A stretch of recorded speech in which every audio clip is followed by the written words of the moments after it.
আজকে এমন একটা মিষ্টি রেসিপি নিয়ে এসেছি, এটা একবার যদি আপনারা খান তাহলে স্বাদটা ভুলতেই পারবেন না, মুখে দিতেই একদম মিলিয়ে যাবে। সামনেই তো রাখি বন্ধন আর জন্মাষ্টমী আসছে, তা এই মিষ্টিটা বানিয়ে দেখতে পারেন। আর বানানো এতটাই সহজ যে ঘরে থাকা উপকরণ দিয়ে বানানো হয়ে যায়। এখানে আমি একটা মিষ্টি কেটে দেখাচ্ছি, দেখুন কতটাই ভালো হয়েছে আর নরম হয়েছে, মুখে দিতেই একদম মিলিয়ে যাবে। দেখেই বুঝতে পারছেন কতটাই নরম হয়েছে। তো চলুন আজকের রেসিপিটা শুরু করি। আর পছন্দ আসলে লাইক করতে যেন একদম ভুলবেন না, আর বন্ধুদের সাথে শেয়ার করবেন যাতে ওরাও জন্মাষ্টমীতে বা রাখি বন্ধনে এই রেসিপিটা বানাতে পারে। গ্যাসে আমি একটা কড়াই বসিয়ে নিয়েছি। এবার এই কড়াইতে আমি প্রথমে ক্যারামেল তৈরি করে নেব। দিয়ে দেবো তার জন্য চিনিটা একটু হাত দিয়ে ছড়িয়ে দেবো।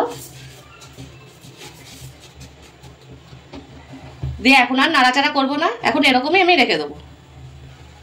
একটু চিনিটা যে সাইড দিয়ে গলে যাবে তারপরে আমি নাড়া শুরু করব। দেখুন দেখতেই পাচ্ছেন চিনিটা 3 মিনিট রাখার পরে এরকম গলে গিয়েছে। এবার এটা আমি নাড়াচাড়া করে একটা ক্যারামেল তৈরি করে নেব। আর এই ক্যারামেলটা যদি ননস্টিকের কড়াই কিংবা প্যানে করেন তবে বেশ ভালো হবে। আর এমনি কড়াইতেও হবে, কিন্তু সেই ক্ষেত্রে এটা লেগে যেতে পারে কড়াইতে।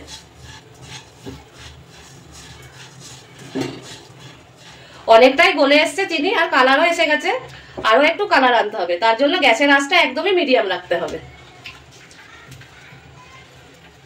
ক্যারামেলটা একদমই তৈরি হয়ে গেছে। এবার গ্যাসের আঁচটা একদম সিম করে দিতে হবে। দিয়ে এই গ্লাসের 1 গ্লাস দুধ দিয়ে দেবো। আর এই 1 গ্লাস মানে আমি যেই বাটির 1 বাটি চিনি নিয়েছি ওই বাটিরই 2 বাটি দুধ। একদম আস্তে আস্তে দিতে হবে, একদম যদি একবারে ঢালা হয় তাহলে এটা ছিটকাবে।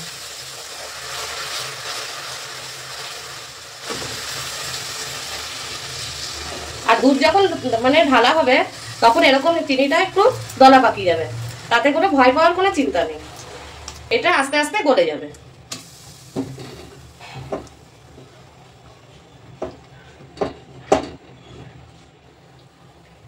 চিনিটা যে দলা পাকিয়ে গেছিল দেখুন অনেকটাই গলে গেছে। এবার গ্যাসের আঁচটা মিডিয়াম করে রাখবো। যতক্ষণ এখানে চিনিটা গলছে ততক্ষণ আমি এখানে বাদাম কটা কেটে নেব। তার জন্য নিয়ে নিয়েছি আমি 4টে আমন্ড বাদাম আর 4 থেকে 5টা কাজু বাদাম। দিয়ে এরকম ছোট ছোট করে কেটে নেব।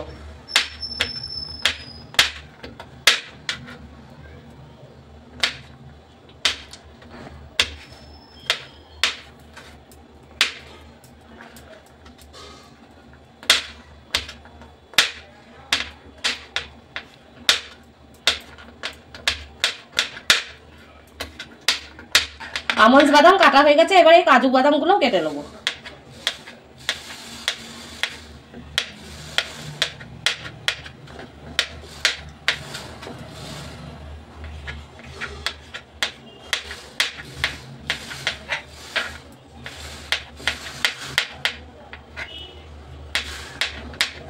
যে চিনিটা দলা পাকিয়ে গেছিল চিনিটা দেখুন একদমই গলে গিয়েছে। আর চিনির ক্যারামেলটা বানানো হয়েছিল দেখে ওর জন্য এত সুন্দর কালারটা এসছে।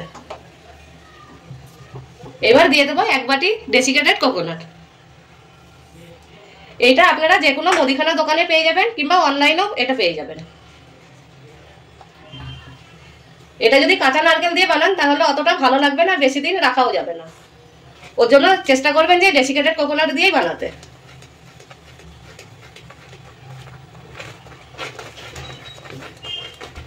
এবার এটাকে নেড়ে চেড়ে ভালোভাবে শুকিয়ে নেব। মিশ্রণটা অনেকটাই শুকিয়ে এসেছে। এবার দিয়ে দেবো 1/2 চামচ মতন ঘি। দিয়ে এটাকেও মিশিয়ে নেব। ঘিটা দিলে মিষ্টিতে একটা ভালো সাইন আসবে আর একটা খুব সুন্দর সেন্ট বেরোবে। মিশানো হয়ে গেছে। এবার যে আমি ছোট ছোট করে কেটে রেখেছিলাম এই বাদামগুলো দিয়ে দেবো। এটা একদমই অপশনাল, আপনাদের হাতের কাছে থাকলে দেবেন, না থাকলে নাও দিতে পারেন। দিয়ে এটাও মিশিয়ে নেব।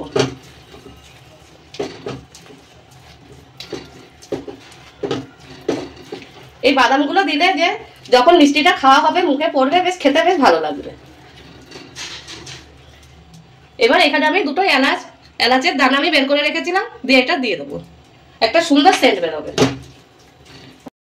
আরো 5 মিনিট মতন এরকমই নেড়ে চেড়ে নেবো।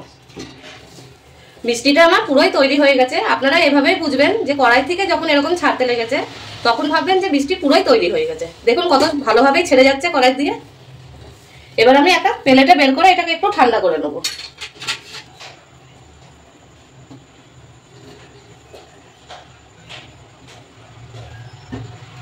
এবার এটাকে অল্প ছড়িয়ে আমি ঠান্ডা করে নেবো। মিশ্রণটা ঠান্ডা হয়ে গেছে, এবার এর মধ্যে থেকে অল্প অল্প নিয়ে নেবো, দিয়ে হাতে এরকম গোল করে নেবো।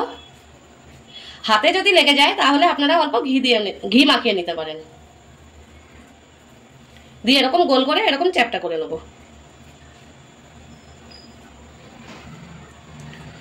এরকম করেই আমি বানিয়ে নেবো। আবারও আমি নিয়ে নেবো মিশ্রণটা থেকে এরকম গোল করে নেবো। হাতে একটু ঘি মাখিয়ে নিলে একদমই লাগবে না, দেখুন। দিয়ে এরকম চ্যাপটা করে নেবো, দিয়ে এরকম করে বানিয়ে নেবো। এখানে আমি সবকটাই মিষ্টি বানিয়ে নিয়েছি, আর দেখতে কতটাই ভালো লাগছে দেখুন। আর ভিডিওটা দেখে তো বুঝতেই পেরেছেন যে কতটাই সহজ বানানো।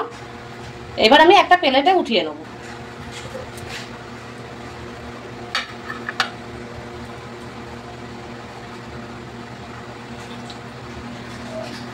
এই একটার উপরে একটা রেখে দেবো আমি।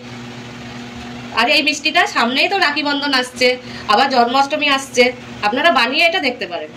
খুবই সহজ পদ্ধতিতে এটা বানানো হয়ে যায়, আর খেতেও খুব সুস্বাদু লাগে। মুখে দিতেই একদম মিলিয়ে যাবে। এর সৌন্দর্যটা বাড়ানোর জন্য দিয়ে দেবো ওপর দিয়ে অল্প আমন্ড বাদাম কুচি। এটা আপনারা নাও দিতে পারেন, এটা দেখতে সুন্দর লাগবে, ওর জন্যই আমি দিয়ে দিচ্ছি। ওপর দিয়ে আরো দিয়ে দেবো এই ডেসিকেটেড কোকোনাট। দেখুন এটা দেওয়াতে কতটাই ভালো লাগছে দেখতে। এটা আপনারা বাড়িতে খুবই কম সময় তৈরি করে নিতে পারেন, আর জিনিসেরও দরকার হয় না, খুবই কম জিনিস দিয়ে তৈরি হয়ে যায়। আজকের রেসিপিটা কিরকম লাগলো আমাকে একটা কমেন্ট করে জানাবেন।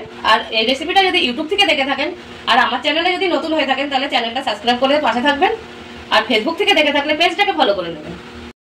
এখানে আমি একটা মিষ্টি কেটে দেখাচ্ছি, দেখুন কতটাই ভালো হয়েছে আর নরম হয়েছে, মুখে দিতেই একদম মিলিয়ে যাবে।